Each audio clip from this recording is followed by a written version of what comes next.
Now normally I'll paint an entire or letter an entire engine before I work on any of the painting.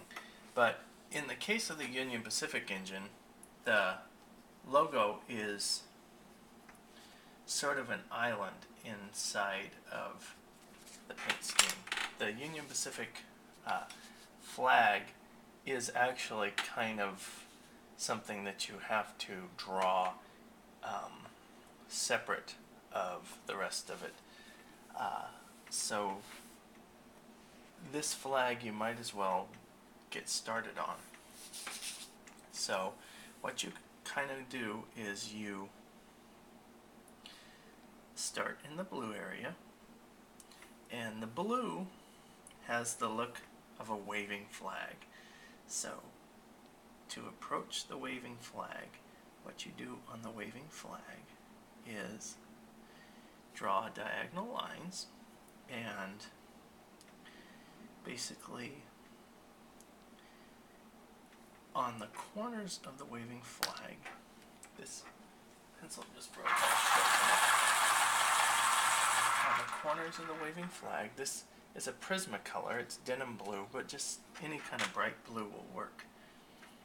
As it gets sort of close to you, you want to show the stars, and in the corners you want to show the stars. That gives the feeling of the flag waving, and that kind of gives the feel of the flag waving.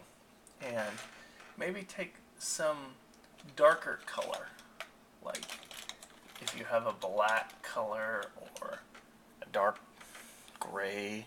In a few places, just put a dark color into the flag. What that looks like is that will make it look like it has wrinkles in it, and that gives the flag the look of wrinkles. And as long as you leave in several areas around the outside of the flag the look of stars. As I said, the Union Pacific symbol is not quite as concrete as the BNSF symbol or the CSX symbol.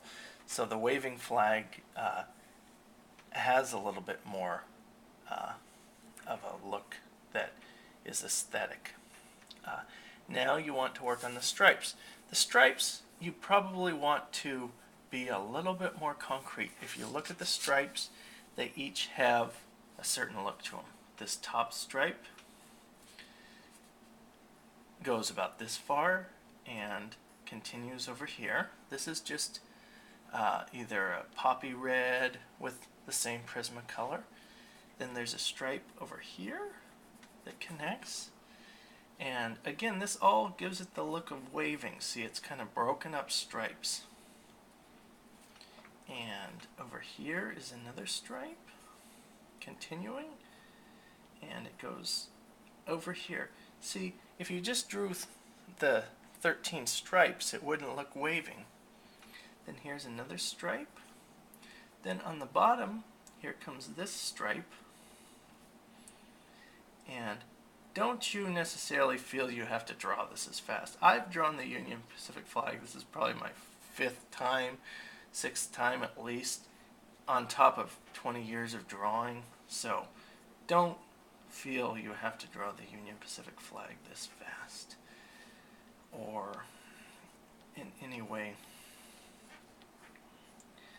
But I'm mostly doing it as a demonstration. And then you look at it and there's light bouncing off of the flag. So if you take a little bit of a yellow maybe and put it in a couple areas, see up here there's a little bit of a yellow, and if you put that yellow in there, the yellow kind of shows that there's light bouncing off that flag. And if somewhere in here I find a white pencil and sharpen it, electric pencil sharpeners are fairly helpful. The yellow, what it can do is it can kind of blend that yellow into the white stripe, and that gives it the look of waving. And there's the Union Pacific flag.